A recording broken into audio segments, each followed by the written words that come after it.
Shalom saudara sekalian. Saya membuat video ini dalam rangka menyampaikan renungan untuk kebaktian doa yang sedianya diadakan setiap hari Kamis malam. Karena situasi yang tidak kondusif, maka saya membuat rekaman ini sebagai renungan di dalam ibadah keluarga masing-masing. Hari Minggu yang lampau saya sudah berbicara tentang konsep beribadah dalam roh dan kebenaran.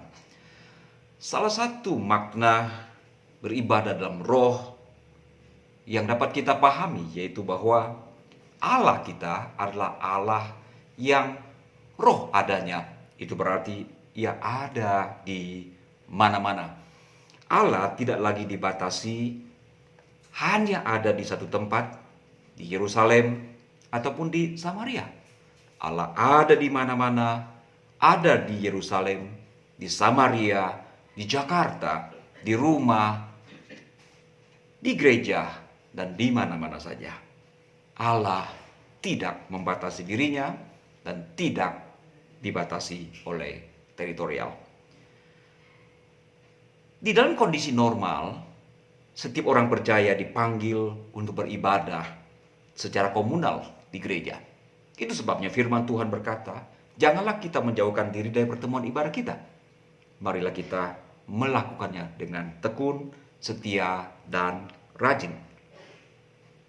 Tapi apabila situasi menjadi tidak kondusif, tidak memungkinkan, seperti yang terjadi dalam beberapa waktu terakhir ini, di seluruh dunia,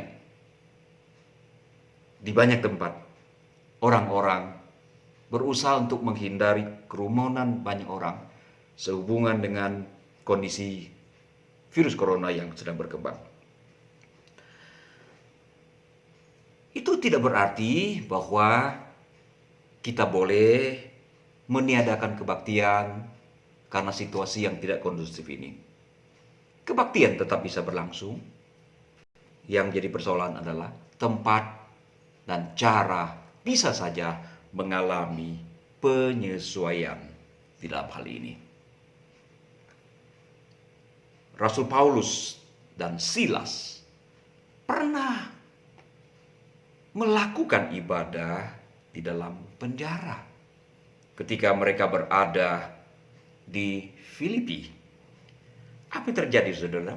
Ketika Saulus dan Paulus ditangkap dan dimasukkan dalam penjara, Alkitab mencatat demikian. Ketika mereka berada di dalam penjara, di tengah malam, Alkitab berkata, tetapi kira-kira tengah malam, Paulus dan Silas berdoa dan menyanyikan puji-pujian kepada Allah. Dan orang-orang hukuman lain mendengarkan mereka. Paulus dan Silas memuji Tuhan, berdoa di dalam penjara.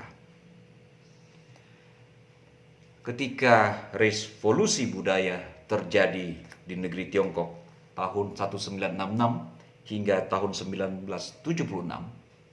banyak gereja yang ditutup, banyak orang Kristen yang teraniaya.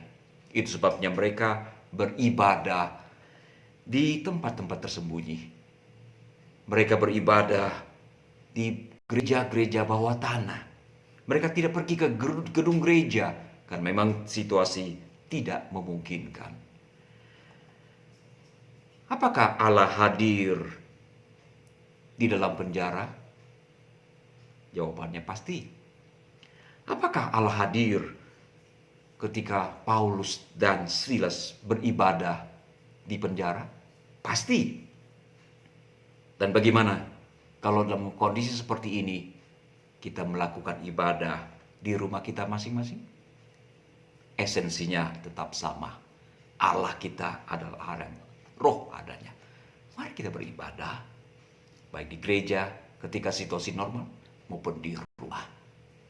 Bahkan saudara sekalian, di dalam kondisi normal sekalipun, sekali-sekali gereja juga mengadakan kebaktian di tempat yang berbeda, di alam terbuka. Bukankah kita juga pernah menyelenggarakan kebaktian padang? Kenapa kita lakukan itu? Sebab kita yakin selain di gereja, Allah juga hadir di dalam ibadah yang kita lakukan di alam terbuka. Ibadah bicara soal hati, saudara. Kita bisa saja setiap minggu, bahkan setiap hari ada di gereja, beribadah di gereja. Tapi apabila hati kita tidak ada di dalam gereja, dan hati kita tidak menyembah pada Tuhan, tidak ada artinya. Itu sebabnya Tuhan Yesus mengeluh tentang hal ini. Dia berkata seperti ini kepada umat Allah. Bangsa ini memuliakan aku dengan bibirnya, padahal hatinya jauh daripadaku. Yang Tuhan mau adalah bukan hanya soal fisik kita hadir di suatu tempat tertentu, tapi hati kita dekat kepada Allah. Selamat beribadah di rumah masing-masing. Tuhan Yesus memberkati.